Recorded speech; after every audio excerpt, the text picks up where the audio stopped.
I'm Josh Cooperman, and this is another installment of Convo by Design presents WestEdge Wednesday. A look back at all of the incredible programming from the 2023 edition of the WestEdge Design Fair, held at the Barker Hangar in Santa Monica, California. These conversations were held on the stage designed by Marbe Designs and presented by BR Home. This is part 9 in our series and features a conversation with interior designer, adjudicator, showroom owner, lover of fashion and authentic objects, Cliff Fong, whose firm, Matte Black Inc., have earned critical acclaim for their authentic and meaningful design. Fong's new showroom, Faire du Vert, features indoor and outdoor garden space with an emphasis on architectural vessels and rare plant material. This one-on-one conversation explores form and function, leading to spaces that inspire and improve the quality of life. I love this conversation, and I hope you do too. This chat with Cliff was the final talk of the show, and for me, it really was the perfect way to put a bow on the experience that WestEdge was this year. I hope you enjoy it. Thank you to Convo by Design partners and sponsors Thermosol, Moya Living, and Design Hardware for making the podcast possible. And thank you for listening and watching these episodes of the show. For links to all our partners, guests on this episode, WestEdge Design Fair, Marbe Designs, BR Home, please check the podcast show notes for links. And you can find that at convobydesign.com. Click the podcast tab. Thanks for watching and listening.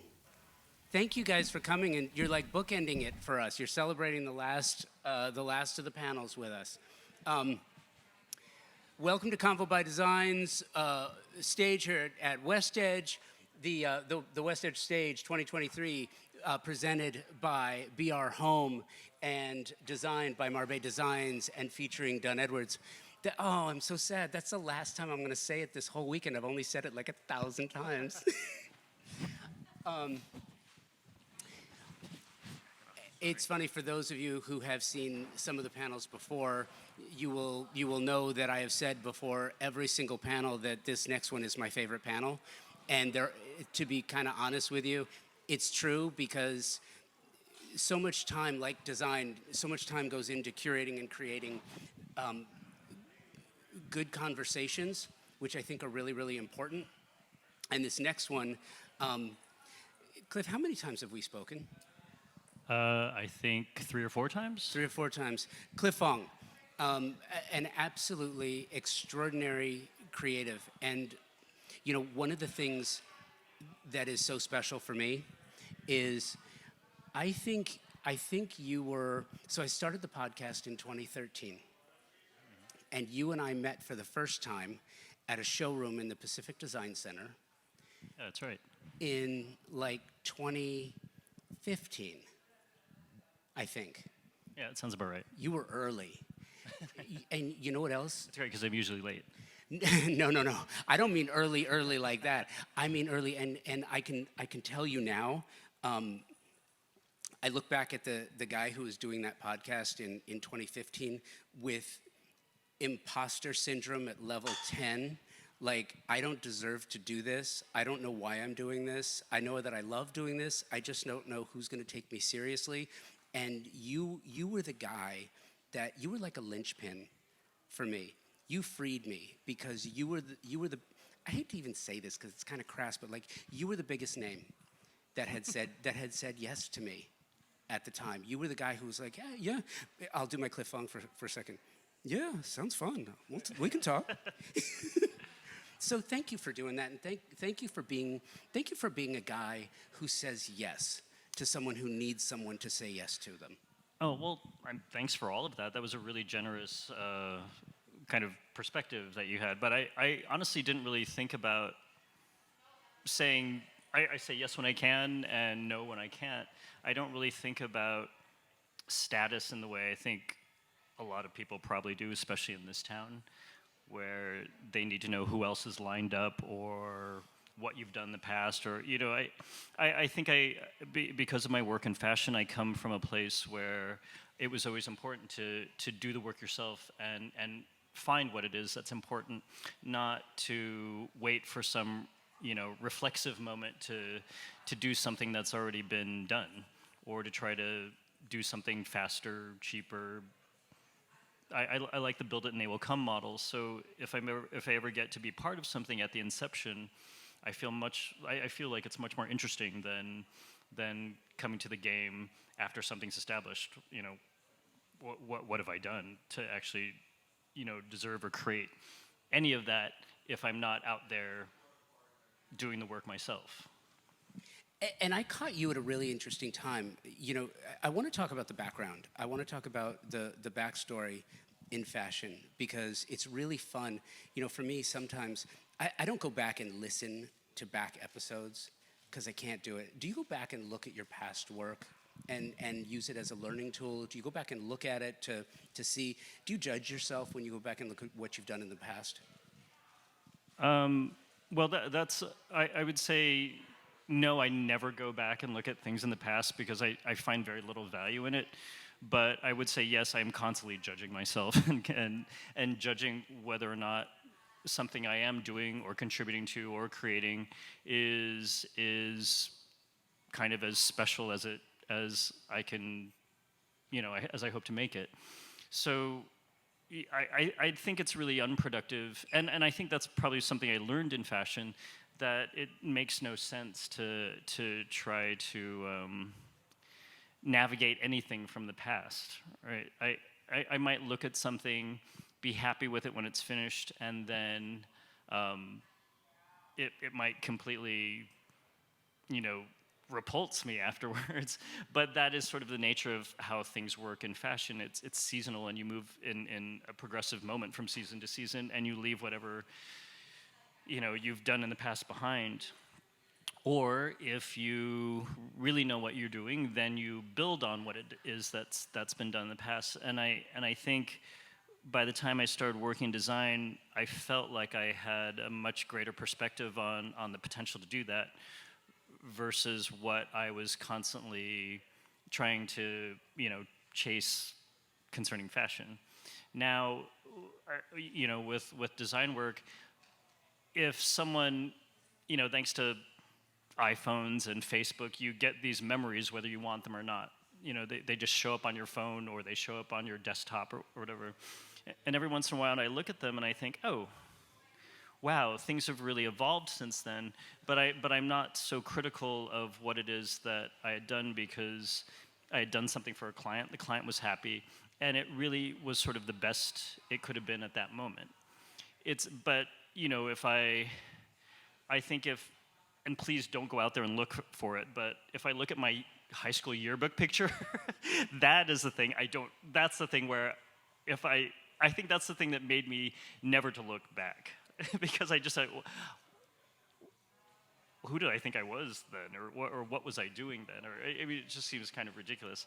So yeah, I try not to burn myself with things that aren't really very helpful or productive or useful. And in truth, I'm not terribly sentimental either. So I don't always look back on things in some sort of wanton way.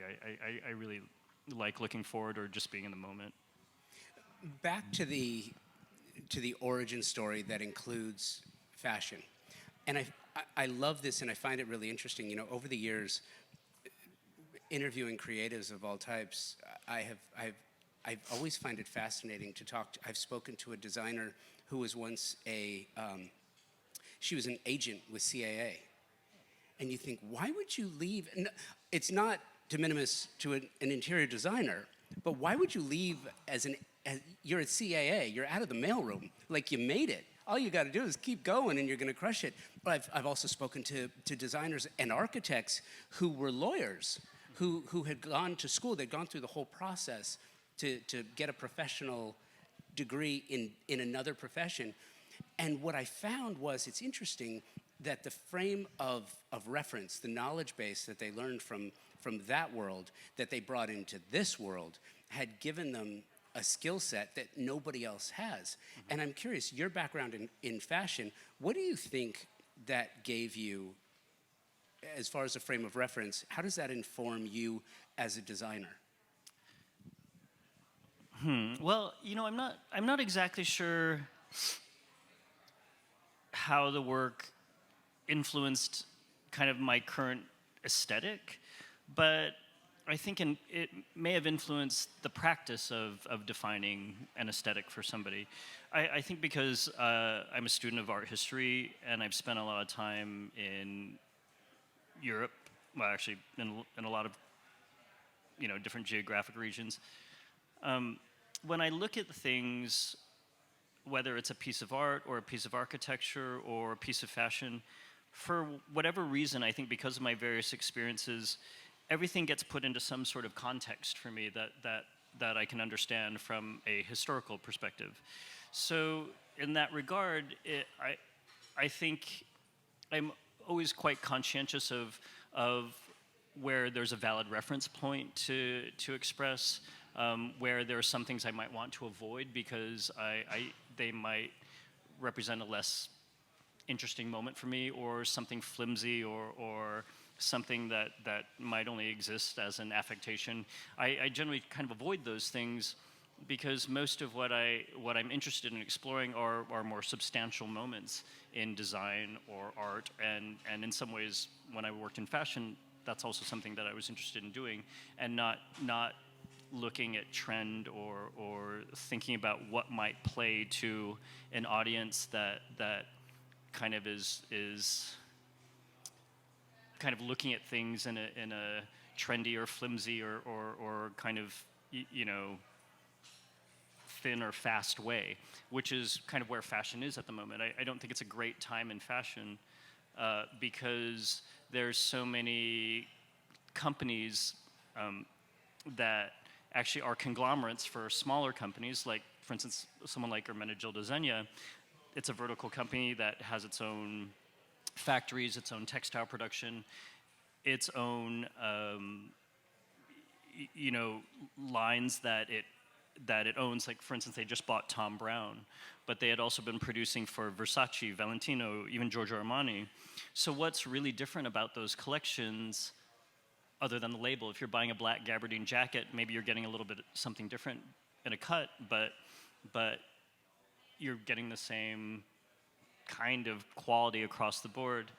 And then with all of these companies now that try to snag designers from Gucci or Saint Laurent or Balenciaga, they just keep moving from house to house. Well, where's the loyalty to the brand in that respect? And I think a lot of those companies are kind of doing themselves in by trying to stay too current, as opposed to sticking close to their philosophical origins or the tradition of their branded luxury that gave them that longevity. And I think a lot of people are changing their business models in a way that I don't think represents good long-term perspective. I think the more people kind of flip-flop through their industry, there's a diminishing marginal return for every time they make a change. And I think much more identify with the idea of being consistent and building or evolving around a single philosophical point, expanding versus thinking linearly in how to get to A to B. I want to expand on that idea a little bit, because I think one of the things that is extraordinary about what you do is you are the true multi-hyphenate, as fashion designer, adjudicator on a reality show, which, I want to ask you about that too, because you know what? It's like, dude, you're such a sweet guy. You're such a nice guy. How do you tell someone on a TV show that their design is not acceptable? Well, that was kind of an interesting thing. I really enjoyed that show, although I had been asked, and still continually, I'm kind of asked to be, either the subject or a contributor to some sort of show that is non-scripted. But 90% of those, I think, are sort of like train wreck television shows, where I think they expect people to turn in to watch either the worst things happen or the worst aspects of human nature to come out. And I really can't be part of something that I don't feel is a healthy message or an appropriate message. I'm not entertained at all by conflict. I think, I'm not risk or conflict, adverse. There are a lot of things you have to tackle head on in life, especially as a creative person in a country that doesn't really support creative thinking. But for those shows, I really, most of it I think is really unhealthy. But the one thing that I really liked about that show is that at the time I really trusted the producers. I knew that the message was going to be positive, and I was actually tasked with something that I felt was very kind of productive and nurturing, being a mentor, maybe offering people good advice or possible options for a direction they could grow or evolve in. How I was edited, however, is something I have no control over, and a lot of people who might, really good friends or people who might know me a little more peripherally said, "Wow, I didn't know you could be so tough on people."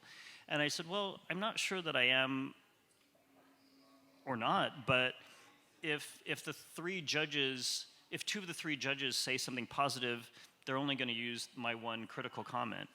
But I think I can always recognize or find something positive in any creative effort, and I would always preface any statement with what I saw that was positive, and then I delivered maybe something that might be hopefully constructive as criticism, or on rare occasions something where I felt like someone really just failed or dropped the ball. But I've never. My great-grandfather was a diplomat, and for whatever reason, I think I've adopted diplomacy and as part of my, way of communicating. So I always felt like I was delivering something in a very kind of moderate or appropriate way. But again, how it was edited, I think, might look like something else. Well, it's interesting too. As you're talking, I'm thinking about it. You've also done something that I think is really fascinating. There are a lot of people, like the designers who started out as an agent in CAA, or a designer who started out as a lawyer who became a designer. You hear about a lot of people. Look, I mean, post-pandemic, many people changed their vocation. They changed the way that they think about things, so they changed the things that they wanted to do and from where they wanted to do them. One of the things that I think you've done extraordinarily well, and I view this as one of these opportunities, like to learn from someone like you who's done this effectively.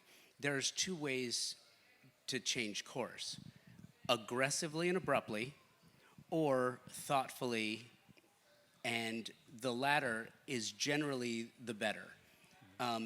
What you've done as you progress through your career is your tact has been to change. When we were talking the other day, we talked about this a little bit, how you've changed course, but you don't change course immediately. You kind of think through the direction you want to go. Maybe in this case, you kind of see which way the wind is blowing, and then you can sort of change the sail and go in that direction. But you're not doing a hard change, because that would be disastrous. But it's really interesting how you've done it, and I want to get to the showroom and the journey. But as we talk about going through fashion, the evolution of your career and the method and manner in which you've changed directions is really interesting to me. What's the thought process behind changing of directions the way that you've done them? I'm not exactly sure if there's no single answer to that. I read somewhere once that Winston Churchill said a fortunate person changes their career every 10 years. And if I think about the way I was brought up, my father had a whole life before I was born. He was an engineer before I was born, and then yet I only knew him as a dentist. And then later he retired from dentistry and became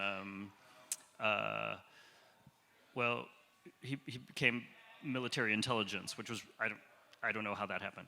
The ultimate oxymoron. Yeah, exactly. That and jumbo shrimp. Yeah, but my mother kind of did the same thing. She had a lot of different career iterations, even though she was a doctor. So, for them, I think my father might have represented somebody who just did a 180 or flip-flopped. For my mother, it was a very natural progression, and in my own way, it feels like a very natural progression, because while I was spending time in European capitals, working in fashion, at some point I got kind of tired of, just going out and partying all the time, or trying to sleep with models or whatever. Whatever I did then. Sorry. No, let's go there. But instead I started getting up early and going to flea markets, because I got really interested in a very particular era of design, which was French and Italian mid-century modern, the work of Jean Royer, Jean Prouvé, Serge Mouy, Pierre Gariche, people like that. And I remember the very first piece of Jean Prouvé I bought was before there were even euros. It was in French francs, and it was 5,000 French francs. And this was in kind of the early 90s, and I thought, I must be insane to be spending $1,000 on a chair. Although, for those of you who work in design, good luck finding a chair that's under $1,000, or it's tough. And if you want that chair now, it's hard to find one under $25,000. So I'd kind of, while working fashion, every time I would go to Europe, I'd come back or send back some sort of souvenir, but it was a piece of design. I started putting this together in my home. And one day, a friend came by and thought it was very interesting, and she asked me to help her, and then another friend asked, and another friend asked, and before I knew it, I had kind of a design practice without really ever, meaning to switch careers. I had sort of a fiscally viable hobby. And then, at some point, the way I think maybe it works for a lot of people, once I knew enough about fashion or I had enough time there, I wanted to know something else. It doesn't mean that I wasn't stimulated in some way or I wasn't entertained in some way, but one of the things that started to become really resonant to me is I can't just be entertained or stimulated for the rest of my life. I need to be challenged. I need to grow and evolve, and I think that's kind of one of the most important things we could ask of ourselves as we go through life. So I actually started to give that moment a little more attention, or be open to kind of broader experiences in design, and after kind of doing projects as sort of a hobby for half a dozen years, I decided to leave fashion and devote myself full time to design, which I don't think I've ever looked back or no regrets about any of that. And I guess to kind of have a full circle moment back to your other question about how fashion may have influenced it, one of the things that I say often, especially to somebody who I think is a little overwhelmed by the design process or frustrated themselves with it. Not something I speak with clients about so much, but when people ask me how to do it on their own, I say, well, it's just like getting dressed in the morning. And if you think about a room as a day in your life and what are you wearing on that day, well, it's easy to look at a rug and think of it as your favorite pair of jeans, meaning you can put anything on top of that rug, whether it's a hand-knit cashmere sweater, a tailored jacket, a sexy top. There are ways to sort of compartmentalize things where they can be understood better versus being overwhelmed with the idea that you don't know where to begin or you don't know how to put something together. Well, everybody knows how to get dressed in the morning. Some people dress more successfully than others, and some people communicate more effectively through their clothing. Well, it doesn't mean that someone who doesn't have a fashion vocabulary can't look well dressed, in the same way that someone who doesn't necessarily have a vocabulary for design can't put a room together in a way that could make them happy.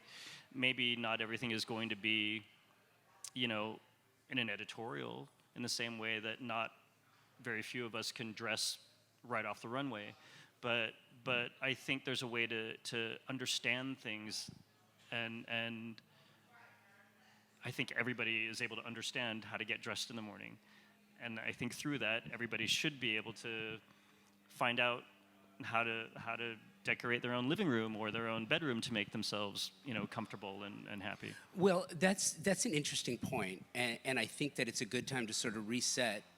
And the topic for the conversation, the top line for the conversation was the importance of design. Mm-hmm. And I mean, give me your take on this, because I think pre-pandemic, and by the way, I'm just throwing this out there.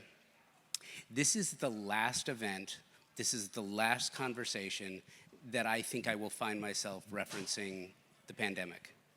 I think I'm done talking about because I feel like we've been through it. We've learned a lot from it. I think there are lessons, there are takeaways, but I think now we've gotten to the point now that we've come through the fog of war, the fog of the pandemic, where things are starting to clarify and we understand. But back to the idea, when you and I were talking before about this idea, the importance of design.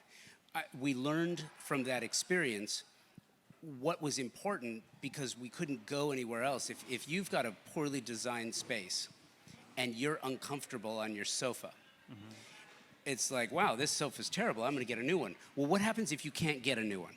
Well, sofa's terrible, I'm uncomfortable, you know what, let's go take a weekend trip and go relax. Well, what happens if you can't go to Palm Springs for the weekend? So now you're stuck. You're stuck in a box, you're stuck in your room, you're stuck in your space, and you still have to sit on an uncomfortable sofa that now you're thinking about it all the time. It's kind of like getting dressed in the morning, right, like you had mentioned, where you put on these really, really uncomfortable jeans, and you've only got that pair of jeans, but you got to wear them every day. And the importance of design, I think the nature of design has changed, and people are taking more of a thoughtful approach to. You're having people who never considered the language that is architecture, or the narrative that is design, the storytelling that is design, and how it affects their lives. Has it changed for you the way that you think about the work, the way that you think about design now? You mean how I think about design in relation to myself, or how? Yeah, that was a terribly poorly worded question. You're being hard on yourself. But well, thank you. But no, in all seriousness, it's like the importance of design. Going from fast fashion to faire de vert, where you've got historical products, you've got meaningful materials, you've got things that you look at that you can that are well crafted, that have grown a certain way. The materials are meaningful. Right. It's changed. Well, yes, it's also changing all the time. I don't know. I don't think they're well. If anybody here is over 40, you might remember a time before denim, where all we had was Levi's and Lee and Dockers. Right? And Dockers, yeah. Or rather, there was a time where people either shopped at Macy's or Chico's, or they were flying to New York, Milan, Paris, and buying really expensive things. And there was also a time where design was concerned, where either you had nothing to do with design or you had the money to hire a designer. Well, in the mid-90s, there was this huge expansion to the world of fashion with the rise of the denim and contemporary market. And suddenly, instead of either buying kind of a sad dress from JCPenney or an expensive dress on Rodeo Drive, suddenly you could buy something anywhere in between, from $300 to whatever, and you'd look great. And instead of only being able to buy Lee or Levi's, suddenly there were all these really interesting denim brands, Japanese ones with Japanese denim woven on special looms with unique salvage points and special washes. It was kind of amazing. Well, the design market is in an expansion phase right now, very similar to what happened in fashion in the 90s. And having spent a good chunk of my kind of formative years in Europe and being around a group of people who were much more interested in fashion and had much more familiarity with it, because historically Europeans had a greater history in fashion than Americans. Americans had Levi's. The French had Givenchy, Balenciaga. I mean, they Dior, Saint Laurent, some of the most important creators in the world that have contributed to the decorative arts and how to enrich our lives. Well, Americans only knew workwear and rugged playwear. So now there's everything in between. Well, the same thing is happening in design, and the more it expands, the more people are given the freedom to ask themselves, how can I use some of this to help define the way I live in the way that they learned how to define, how to communicate, or how to dress and communicate through fashion in the mid-90s. Well, I think people are seeing their homes as an extension of communication as well. What do we want to communicate to our families? What do we need to feel comfortable and stimulated? How are we going to entertain our guests or our extended families?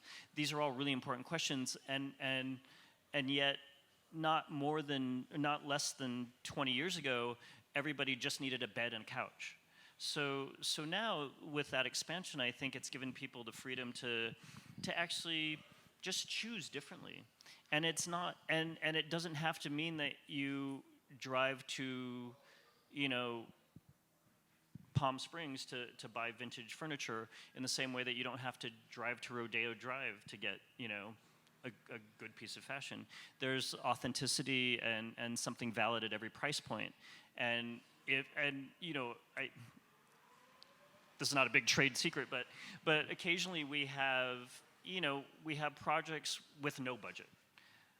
Some projects we have with a lean budget, but in the same way that I think about fashion, where style has nothing to do with financial freedom, it has everything to do with intention. And if you go to Rodeo and you buy head-to-toe Prada, that doesn't make you a fashion icon, that just makes you a consumer. That says nothing about your level of taste, only your financial freedom. And it's sort of the same thing in design. So I love B&B, I love Minotti, but I don't think I would want to live in something that looked like one of their showrooms. And if I'm being tasked with helping a client define the way they live, well, they don't need me to go to a showroom and buy everything, from top to bottom. So if you spend a little time on Etsy, Cherish, I love eBay. I could be on eBay all night. Or First Dibs, if you maybe are looking for something more specific or you're interested in collecting. I think style is always going to be kind of in that mix of high and low. And I can't tell you how lovely it is, or how much clients appreciate the idea that they haven't given me a budget, meaning they're free to spend a couple $1 million on a piece of art, or $100,000 on a chair. When I bring them something that is unique and special, and I found it at a thrift shop, they're so excited about that, because we're giving them something that I think not a lot of other people might have the bandwidth to give them, or the intention or interest even. But for me, if we're talking about fashion, I think that is a moment to express your individualism. And I think your home, if you're not doing the same thing, you're missing an opportunity. Everything in your home should be reflective of your likes and interests and your personality, not something you see because something you want because you saw it in a design magazine or on a blog or from someone who calls himself an influencer, but might actually just be a consumer. And I think those are great points. And I feel like we have reached the end of we've reached the end of the influencer era. And I feel like it's really interesting. So when I started the show, I had to do all my booking myself. I had to work hard. But coming from my days at Playboy and booking at Playboy, I did. It was second nature to me. It was fun. It was like, I love calling and doing my booking for the show. It's great. But after a while, it got to the point where I didn't have to do the booking the same laborious way anymore, because now people were calling me because they wanted to get, publicists wanted to get their clients on the show, and designers wanted to get on the show, and architects wanted to get on the show. So I didn't have to work as hard to do the booking. And fortunately, I've never gone the influencer route, but it's really, the pitch for influencers is really interesting, because they start with, and you can always tell it's the email that goes out to a lot of people, because they'll be like, "Hi, Josh," and then paragraph, we have this client. So it was like it went out to a whole bunch of people, and I get that, but they would say, we've got this designer who's got 3 million followers, and they're an influencer, and it's tempting. It's tempting to find someone who's, it's like, wow, they've got 3 million followers. That would be great for the show. But then you start, if you dig and you start looking at what they do, it's like, oh, they're not really doing anything. They're telling you all these things that they like, there's no reference point to what other people might like. And I feel like an influencer is someone who's going to tell you how great they are and how great the things are that they like, whereas an influential will tell you the things that if you like this, then you'll like that. And I think that that's kind of like where the fashion, like a runway show. Like a runway show is exciting, right? It's like a car show. If you're into cars, you go to an auto show because you're going to see all the great things. If you're into fashion, you go to a runway show, knowing you're probably not going to wear what's on the runway, but when it finally makes its way to something that you can purchase, it'll affect your life in a positive way because you've seen the idea and you like it. But one of the things that I think you've done extraordinarily well, like this transition, it's not a transition, but it's an evolution between that idea of fashion and the new showroom, Faire de Vert. And when we were talking about the products and materials, your ideas and your concepts on materiality and historical nature and value of product and material is really it's evolved, it's well defined, and it's something that you can look at. I can look at, and I can say, if you're talking about the importance of design and what makes it important, it's not just about the money, but it's experiential. How does that make you feel? How does it make you live? And I can only give you one example, which is, it's really silly, and I'm almost afraid to bring this up, but I'm going to bring it up anyway because I think it makes the point. It galvanizes it, at least for me, and I hope it works. I'm a native Angelino. I grew up in LA. I was a teenager in the 80s in the San Fernando Valley. I lived a John Hughes movie, and I could tell you the white Nike high tops, the red parachute pants, and the with zippers. Oh yeah, of course. With the aqua sleeveless shirt and the Beat It leather jacket. Again, no shortage of zippers. Right. Ridiculous. If you saw me wearing that today, it'd be like, dude. But I will tell you, the way that made me feel when I was wearing that in the 1980s, going out to a concert at the Universal Amphitheater, like when I was 16, going to a show with friends, I remember that. I remember how it made me feel. It's almost like that's a feeling that you chase. You chase the way that the experiential nature of fashion because of the way it makes you feel. And what you're talking about is the experiential nature of the way that you dress a home and how fashion for the home, the way that it's used, the way that it makes you feel, the experiential nature of like, I've found a place where I'm comfortable, where it's peace for the mind, it's peace for the soul, and regardless of whether or not anyone else likes it, it's how you feel. And Faire de Vert, so now you've got this showroom where you've kind of ideated this concept that works for you. How do you come up with the idea, and how do you? I guess the idea is, if you're a showroom owner, you're still, at some point, sales is still a part of it, unless you're a collector and you're showing people your collections. If you have a showroom, then you're selling and you want other people to participate in the process. Sort of, how do you balance the two ideas? Well, I really don't think about it that much. In whatever way, I think I just sort of learned to trust my instincts. But doesn't mean that I don't question them. It just means that I'm never at a loss for an idea. I'm never struggling for that. If anything, a lot of my process is more about editing and weeding out what it is that might not be relevant or what might not be appropriate at the moment or what might not have any validity in whatever current context I'm kind of dealing with. if we're talking about fashion, some people don't need it, right? Some people can wear a t-shirt and jeans or for their entire lives and look great and be fine and never question or ask or want more. Sometimes I think it would be wonderful to be that person. It would be wonderful to not be tasked with all the various levels of kind of subtlety that my mind gets wrapped up in.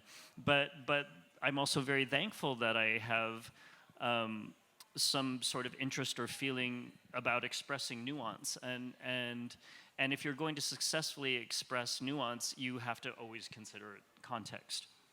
So, you were kind of being a little hard on yourself again about this outfit that you were wearing, but the context that in which you wore that in was probably perfect.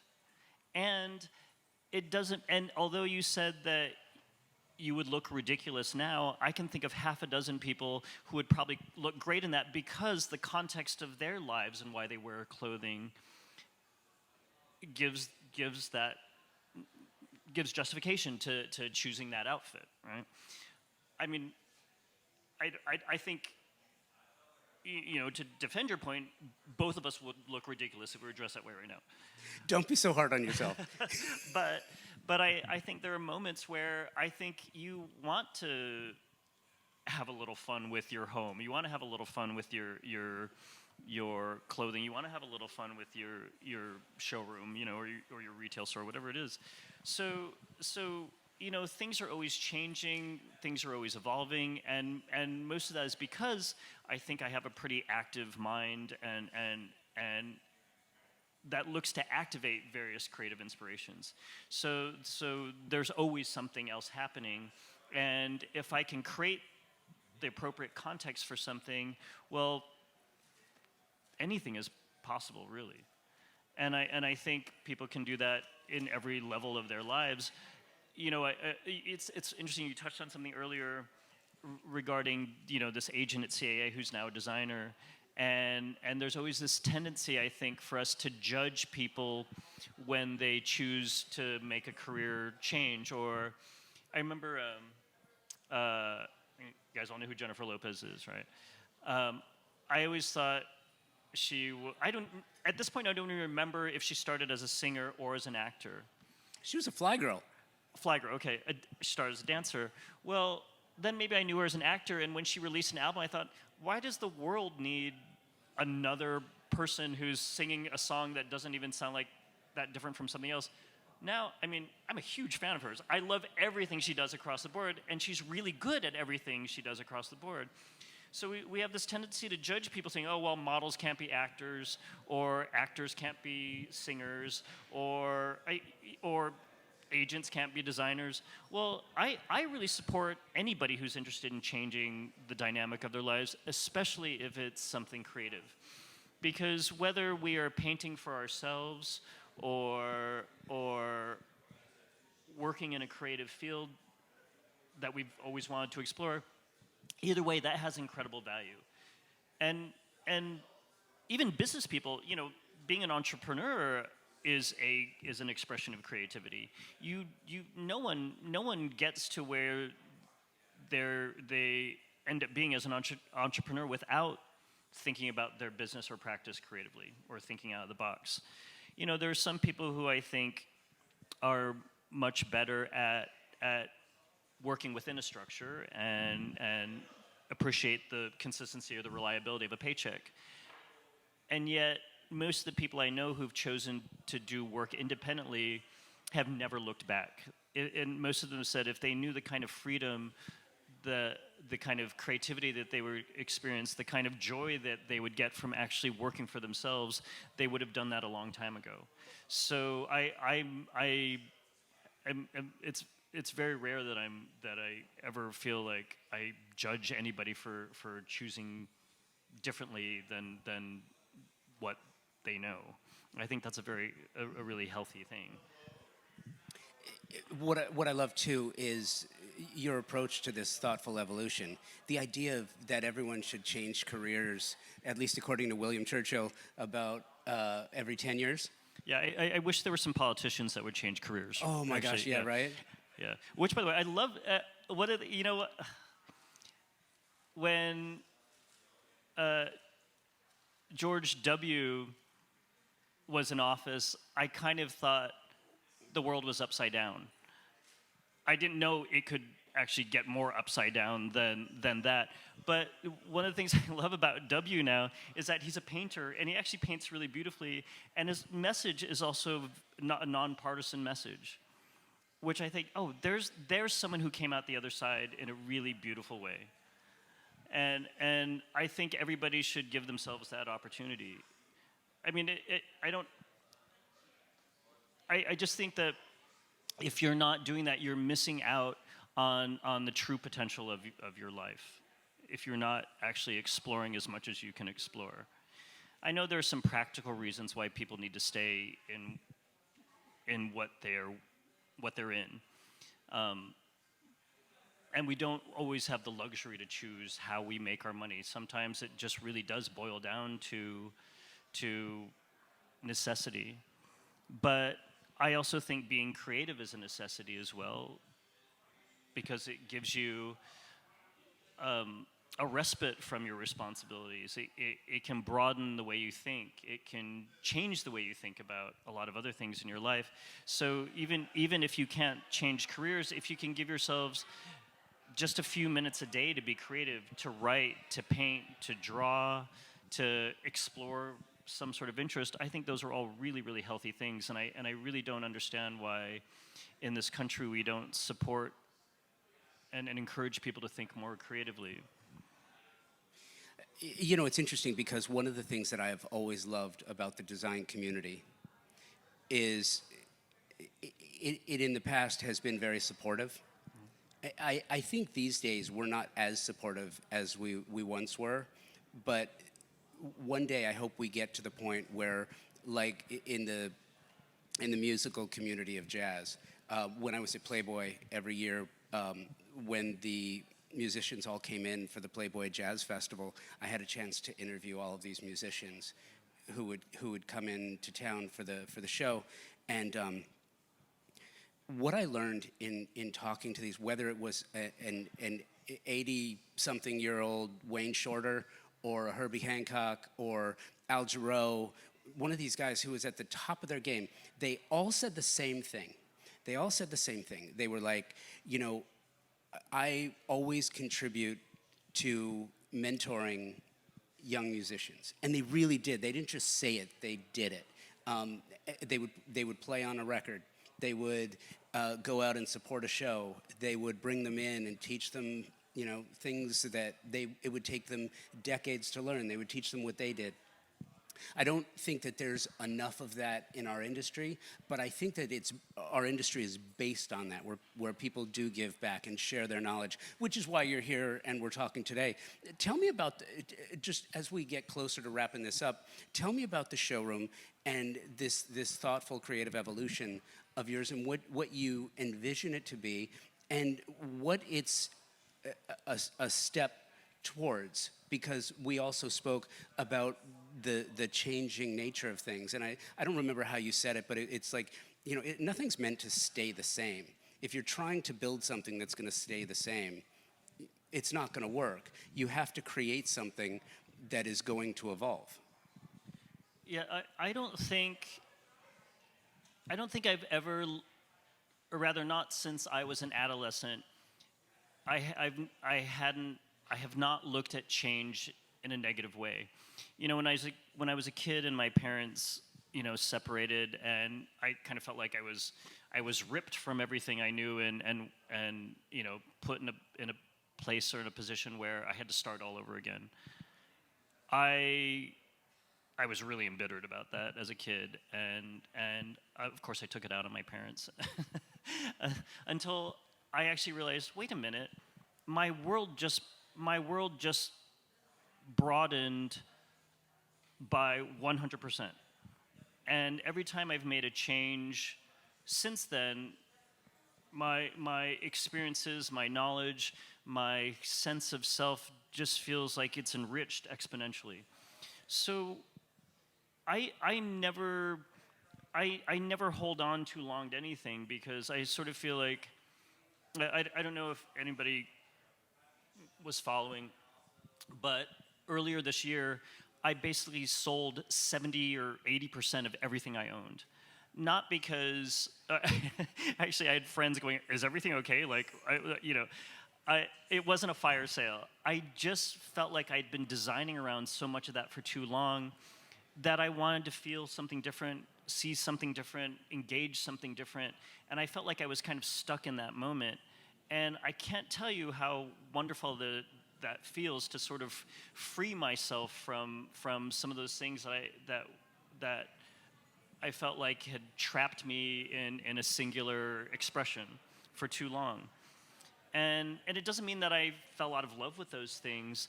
I think I just realized that I'm not doing or experiencing or getting as much as I could be getting out of my daily reality in my home. And if I can also share that potential with clients or friends or the casual shopper in my showroom, I think that's a great thing. And one of the reasons I think I enjoy having this new showroom the most is not because I need another stream of income, although that's a nice thing. But really it gives me a moment to tinker and change, or rather it forces me to always make sure that I'm thinking about what it is that people see or feel or experience when they come in. And for whatever reason, I was not able to do that in my former showroom with partners at Gallery Half. So, I had been sort of building a collection of things over the years that sort of related to. All right, we'll go back to fashion again, where where sometimes I buy things because I feel like I'm going to wear that when I go to this place. Like, I just bought an overcoat the other day. I will never wear an overcoat in Los Angeles, but it's a handsome one. It's cashmere and really nice. But I thought, well, when I go to New York, I'll wear that, or when I go to Chicago for work, I'll wear that. But at some point, I had an entire wardrobe of things for a vacation or trips I wasn't taking, just because I think I was looking for ways to justify shopping, But in another way, I also am incredibly well prepared for any climate, any trip, anything. And also, having been a Boy Scout, what's the Boy Scout motto? Always be prepared. So that's part self-enabling, and actually, I found that there are practical aspects to that I really sort of appreciate. Well, if I do the same thing in my showroom and I create interest or need or different ways of expressing, how one can live and experience their home, I think not only is that really fun for me, but it also feels like I'm doing exactly what I should be doing. Or rather, this is the service we're providing. This is the atmosphere or the perspective we're providing, versus putting something on Instagram or getting an influencer or somebody to tell you it's good, versus coming in and judging for yourself in your own context and seeing if it's good. As we get close to wrapping it up, it's funny because for years I don't usually do this, especially on panels. But because I have Cliff here, and you are just such a wealth of knowledge, and you're always so willing to freely share it. Does anyone have a question for Cliff? Anyone have a question? Anything that is burning that you've been wanting to ask? No? Okay, good. All right. Then that means we've done our job and we're covering it. Good.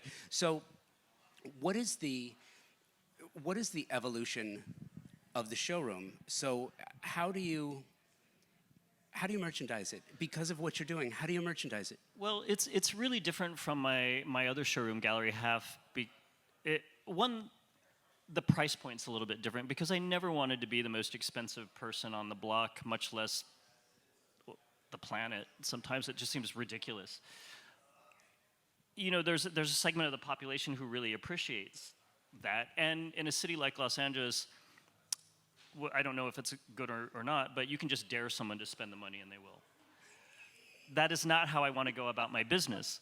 But the idea in opening this new showroom was not to offer a concession to price point at all. It's more just organic, and whatever we find in whatever way that we can offer it to people. I feel really good knowing that we're just doing it appropriately, and it doesn't have to follow any particular price point to be valid. You know, in the world of art, just because it's expensive doesn't mean it's good, and just because, you know, a major collector has it, or even if a major collector doesn't have it or a museum doesn't have it, doesn't mean that it's not valid. And I think the same thing goes for design and, I guess to that point, fashion as well. So, you know, I like the idea of just offering something because it's interesting to offer it, not because it makes a lot of money, or not because it's trendy, but because we believe in it, and it's a perspective that's worth sharing.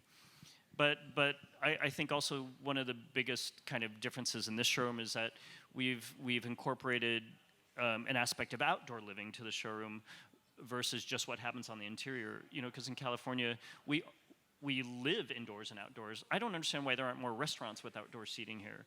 It just seems ridiculous. But and I also never understood why there aren't more showrooms that actually catered to outdoor design and outdoor living, because we live with our doors open and we walk in and out, and I love days when I get to spend the entire day outside. It's really, really a nice thing. So you'll find, you know, a lot. I also have this weird, well, maybe it's not weird, but an affinity for studio pottery, and in particular, the work of the stable of designers that worked for architectural pottery in the 60s and 70s.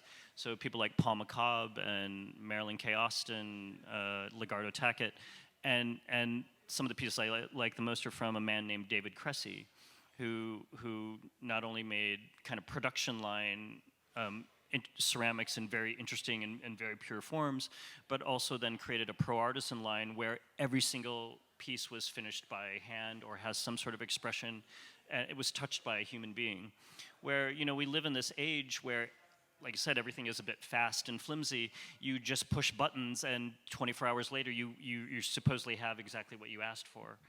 Well, I think that for me, that's one of those, you know, caveats to that convenience. You could certainly, you know, create an interesting, you know, environment by just buying things at big box stores and places online, but I think we're getting too used, or we've weaned ourselves off that beautiful, the value in having a sense of discovery, and the value of things being touched or made by hand versus just being tied up in a nice, you know, box and arriving to you conveniently.